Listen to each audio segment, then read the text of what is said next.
বৈশাখে রবি পার্ক স্কুলের সাংস্কৃতিক উৎসব। বাংলার ঐতিহ্যে মাতল পড়ুয়ারা।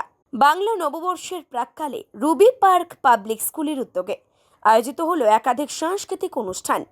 কয়েকদিন ধরে চলা এই আয়োজনে ছাত্রছাত্রীদের স্বতঃস্ফূর্ত অংশগ্রহণ ছিল চোখে পড়ার মতো।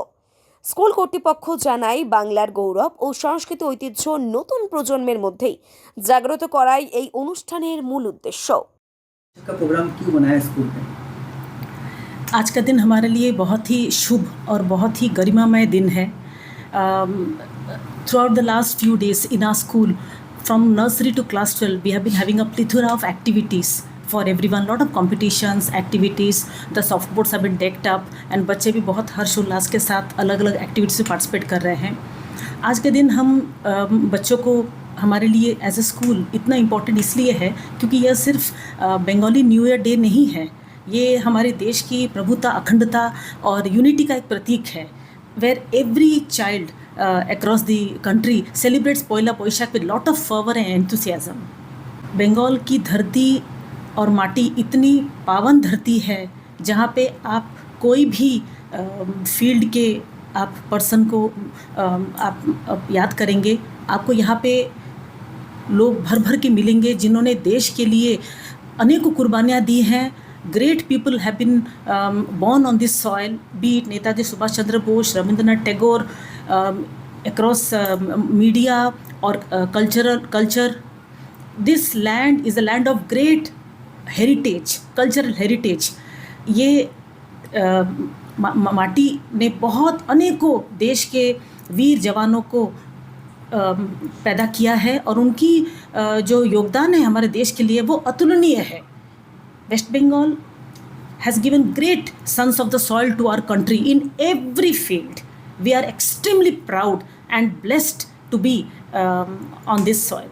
প্রতি বছরের মতো এবছরও পয়লা বৈশাখের আগে এই ধরনের অনুষ্ঠানের আয়োজন করা হয়।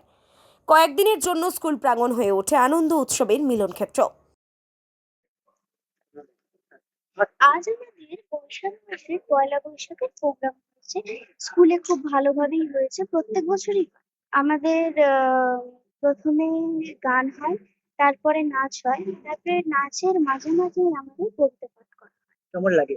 খুব ভালো লাগে আমাদের স্কুলে পয়লা বৈশাখ আমাদের পালন করতে, খুবই আর কি আনন্দ মজা লাগে। স্কুল কর্তৃপক্ষের মতে পড়াশোনার পাশাপাশি সাংস্কৃতিক ও সামাজিক শিক্ষার উপর সমান গুরুত্ব দেওয়াই তাদের লক্ষ্য। এই উদ্যোগের মাধ্যমে ছাত্রছাত্রীদের সার্বিক বিকাশের পথ প্রশস্ত করা হয়। हमारी पूरी टीम हम बच्चों को का पढ़ाई के साथ साथ कोशिश हमेशा करते हैं कि बच्चों की पूरी होलिस्टिक डेवलपमेंट हो। उसके लिए स्पोर्ट्स में भी हमारे एक्टिविटीज़ फुल टाइम हमारे 11 कोचेस हैं। हमारी जो ADMI टीम है जो dance, music and other artistic उनकी जो उनकी प्रतिभाओं को बढ़ाती है, उसके लिए हमारे पास एक डेडिकेटेड टीम ऑफ एक्सपर्ट्स हैं। We have lot of activities participating, the children participate throughout the year। और मैं आपको बता दूं, पिछले साल हमारे बच्चों ने 27 inter school fest across Kolkata participate किया था और हमारे बच्चे ऑल 27 में जीत के आए हैं। সব মিলিয়ে বাংলা নববর্ষ উপলক্ষে এই সাংস্কৃতিক অনুষ্ঠান মুগ্ধ করেছে উপস্থিত সকলকে। আবারও প্রমাণ করল আজও বাঙালির সংস্কৃতি ঐতিহ্যের গৌরব অটুট। শেখ আসগরের রিপোর্ট, SA স্টার নিউজ। আজ শুভ নববর্ষ, আজকে পালন করা হলো। সকলে মিলে আমরা এই শুভ নববর্ষটাকে পালন করেছি এবং আমাদের ভীষণ আনন্দ হয়েছে। তো প্রত্যেক বছর হয়? হ্যাঁ, এটা প্রত্যেক বছর পালন করা হয় আমাদের স্কুলে। আমাদের স্কুল যবে থেকে তৈরি হয়েছে তবে থেকে এই অনুষ্ঠানটি চলে আসছে। কোন ক্লাস পার্টিসিপেট করে? আমাদের এইখানে ক্লাস 4, 5, 6 এরা সব পার্টিসিপেট করে। তো স্কুলে শুধু পড়াশোনার সাথে সাথে আর কি কি?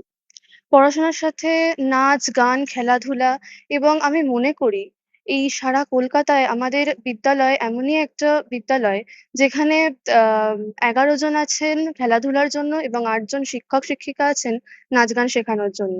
তো আমরা বলতেই পারি যে এই বিদ্যালয় শুধুমাত্র পড়াশোনাকে প্রাধান্য দেয় না। তো কোনো কম্পিটিশনে যাওয়া হয়? হ্যাঁ, সব রকম কম্পিটিশনে যাওয়া হয়, খেলাধুলার কম্পিটিশনে যাওয়া হয়, যেমন বাস্কেটবল, ব্যাডমিন্টন, ফুটবল, ক্রিকেট সব রকম কম্পিটিশনে যাওয়া হয়। আমাদের গত বছর আমরা 27টা ইন্টার স্কুল ফেস্টে অ্যাক্রস দ্য কলকাতা পার্টিসিপেট করেছি এবং আমাদের স্কুল সব রকম মানে প্রত্যেকটাতে আমাদের স্কুল যে কোনো একটা পজিশন জিতে এসছে এবং এটা আমাদের কাছে ভীষণ একটা গর্বের বিষয়।